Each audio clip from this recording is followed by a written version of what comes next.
Our next panel. This one's going to be very interesting. It's practically digging into the thought process of how to build a circular economy. We have the guests Mike Peterson, Quentin, Evelyn, and our moderator, Nikki.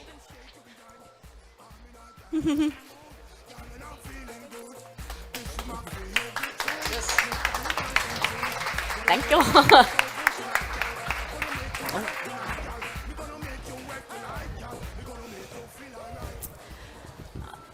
Okay, welcome. I'm really excited, actually. This is really cool. I get to sit and talk to you guys. It's great.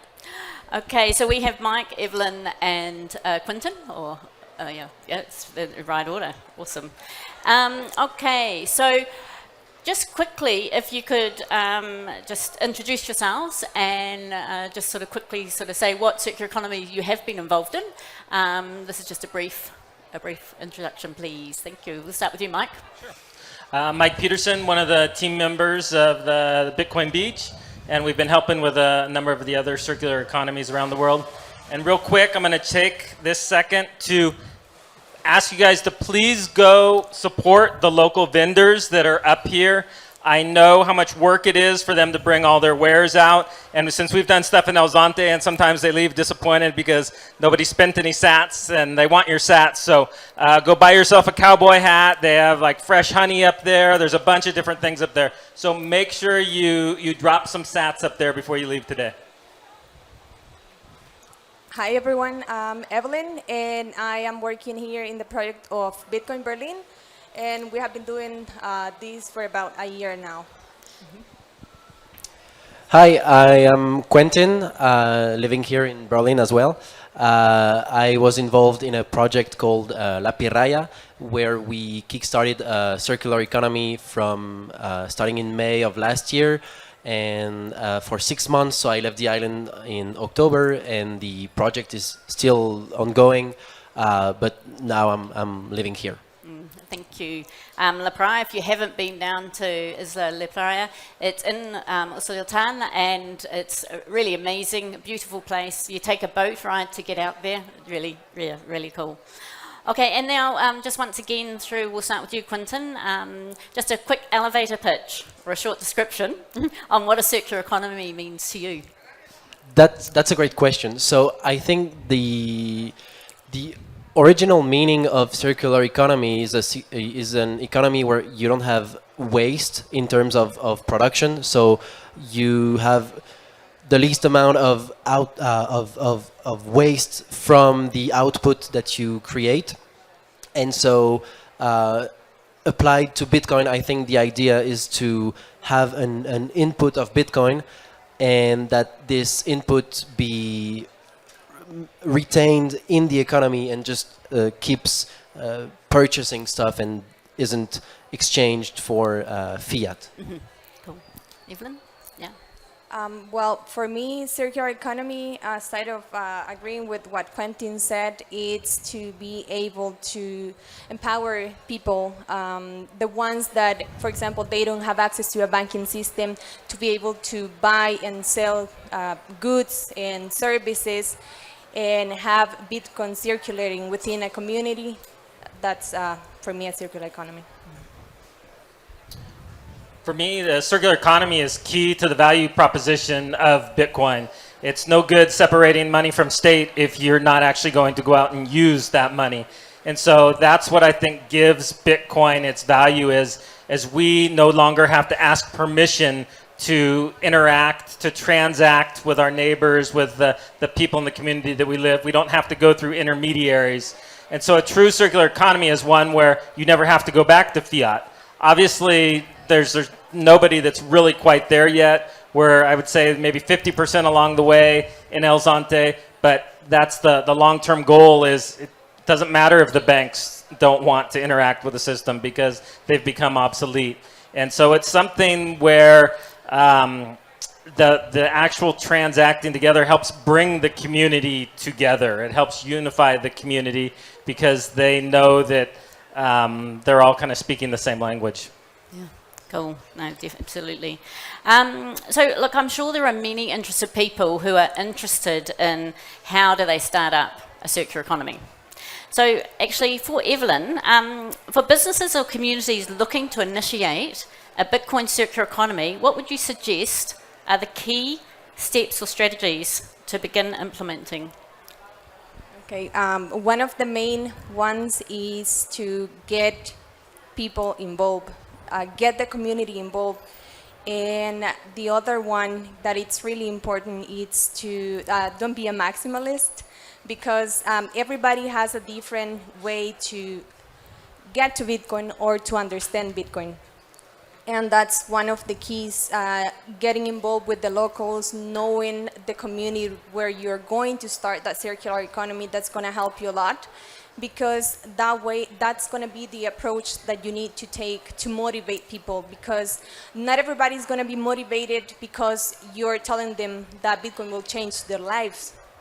But they need to have a reason. Sometimes they need to get involved with community activities, community improvement. Sometimes they need to see changes first, or sometimes they have to interact with Bitcoin. And a lot of people here, for example, they were not Bitcoiners, or they were like accepted. And after they started to interact with Bitcoin, now they want to know more about Bitcoin. So I guess those are one of the main keys. Cool. And whether Mike or Quentin, you've got anything else that you think could be implemented in there? Just for a reference point, we've written a white paper. If you follow us on Bitcoin Beach and look there, it's kind of posted up there at the beginning of the thread, and it's obviously in depth. I'm not going to go through all that. I'll just pick one thing today, and I'd say start on a small geographic region. It's much better to have 4 businesses on the same street taking Bitcoin than 20 in a big city, because the 20, if they're spread out and the same one person's not going to see more than a couple of them, even maybe in their during the year.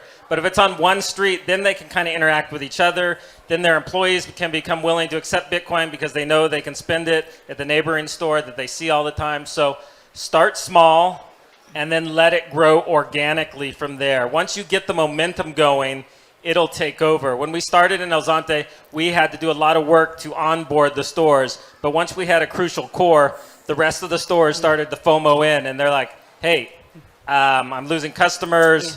What's going on? I need to be part of this Bitcoin. Everybody who's accepting it seems excited about it.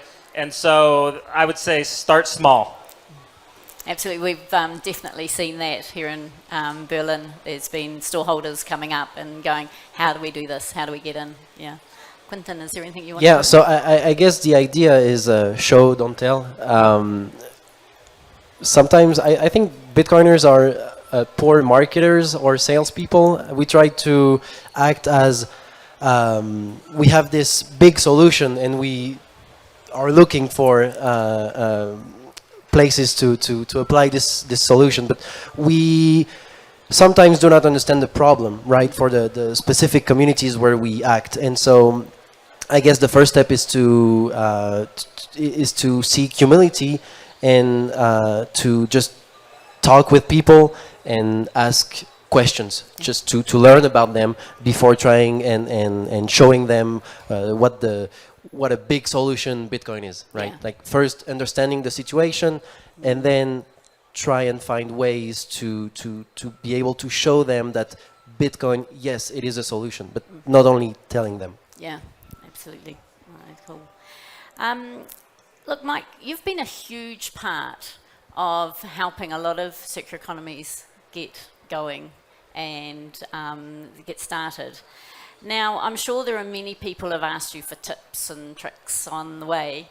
Now, what is one thing that you have always wished someone interested in starting a Bitcoin circular economy has never asked you, and but you feel it's really important to share? One thing that most people don't ask about, but I think that it is crucial, is they want to know how they can orange pill a community.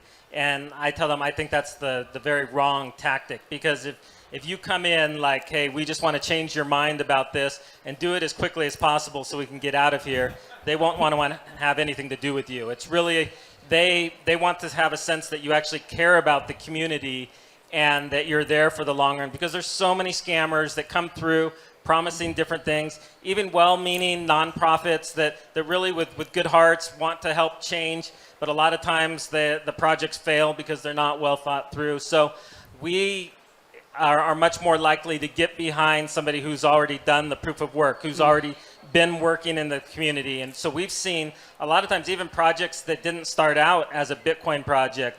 Bitcoin Akasi is one example in South Africa. It started out as a way to help the people living in the townships escape the poverty and the cycle of violence that exists in the townships in South Africa. And so Ehrenmann, who runs that, had already built this real web of trust with these individuals, with the store owners in the town. And so when he came to them with Bitcoin, they were much more open to it.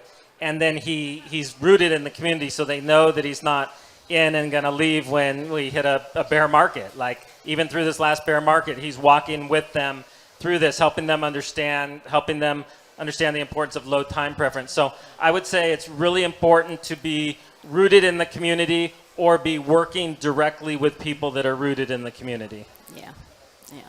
And I think up here in Berlin, there's definitely been that start with Evelyn and Gerardo, you know, just paving, you know, the footpath, or, you know, stomping on the footpath, just we're going around talking to people and just getting a feel and getting involved in the community by the My First Bitcoin diploma, being at the school, teaching that. It was, I think, you know, it was a great start. Yeah. Okay. Do you have any comments on that, or do you have anything that you wish that someone had asked you that you feel that's... I mostly agree Yeah, with what he okay. said. Me too. Yeah, okay. Can I share one more Yep. thing? Just because what I saw when Quentin and Sam, what they were doing in La Paraya, they really took this to heart, and so they dove in, and the people there realized they really cared about them. And that's why I think even though initially a lot of them kind of put up a wall, over time they were able to break that down and have a really successful impact on that island. But it wasn't easy. You can Yeah. ask them. It wasn't all Yeah. romantic living on an island. It was, you know, a lot of days of grueling work without electricity, you know, and sometimes not the best conditions, but the people saw that they were there with them. Yeah. Yeah. Right. Yeah, I can comment on that if I may. So yeah, it wasn't easy. Thank you for mentioning this. I think for example in La Piraya, you arrive on an island that has maybe 1,400 inhabitants, and you're this white gringo that arrives to the island with this project of you know, educating people about Bitcoin and doing social projects. So people look at you and they're like, what does he want? Like, why is he here? What are his intentions? And so in my case, it took more than 2 weeks of just hanging around and talking with people, make sure they get used to seeing me on the island, that they understand who I am, and that they understand that I care about them. And only after that I could start working on the island, mostly alone with Sam, and show proof of work. And only then they approached me and said, like, how can we help? And a part of them. And then we started doing interesting things. So yeah, I guess the idea is proof of work, and yeah. And sorry, one more thing. The other thing I think is very important when you can to have a team on the ground. Like Bitcoin Beach would have just been this stupid idea I had there not been the great team that we had, many of them that are here today, that actually went out there and did the work. It's very easy to have an idea. It's a different thing to implement it. And so having the capable local team is really the key ingredient. Yeah, yeah, definitely. And I think again up here we're definitely noticing that. I mean, Jethro and Charlie, the great idea of this putting together and then watching the team actually help make it come about has been incredible. Yeah. Quentin, so La Playa. Now, if you haven't been, it is a very rustic I think it's the most rustic place I have been in El Salvador. And so I would imagine, you know, setting up any circular economy is going to come up with the problems or issues, or challenges is actually a better word, I suppose. So what was a challenge you remember, and how were you able to solve it? Well, the first and most important challenge I faced was lack of engagement from people. Most of them didn't want to help, even though they weren't opposed to the project. They were kind of sitting on the sidelines and just waiting to see if something happened, and maybe say, well, okay, I'm in. So again, a lot of work in the beginning alone, working outside in the sun, and like we renovated their communal house, and we did that mostly alone. After that, we invited them, and we inaugurated their new public space, let's say, and only then they understood that we were working for them. And so they, part of them decided to help and to participate in our later project. But again, it took a lot of time, and it doesn't come in steps. Like, you have to work everywhere at the same time and just be there for everyone with their questions, their doubts, their objections, everything. You just have to be there and make sure you're available 24/7. Yeah. Okay. So every Bitcoin circular economy is successful in different ways. Can you give an example of a successful initiative or project that effectively gave awareness or growth to your Bitcoin circular economy, and what lessons can be learned from them? So we'll start with you, Evelyn. Okay, so that's not a hard one because in the beginning, so when Gerardo and I were thinking about this crazy idea of replicating what was done in El Zonte, so we started to create something like the plan that we wanted to follow, and like we were like, are we in the correct path here? And then we said, hey, let's take a look at the white paper of Bitcoin Beach, and it was, I cannot express the feeling at the time that I was reading that white paper, because I thought, wow, Mike, he's like a Salvadorian, he understands Salvadorians. And because it talked about getting involved with the community. And we know for sure that if that you need to find what's the motivation for people to get involved in something. And it's not only in El Salvador, it's anywhere in the world. If you're not motivated, you will not get involved in anything. So that's one of the things that we did, and we liked it because there is many like tips and advices that you will find. It's like a Bible for setting up a circular economy. And so that was an inspiration for us. That, to me, that is a great example of a successful Bitcoin circular economy. And it has lasted this long because the people that it's working there, it's giving maintenance to the local community.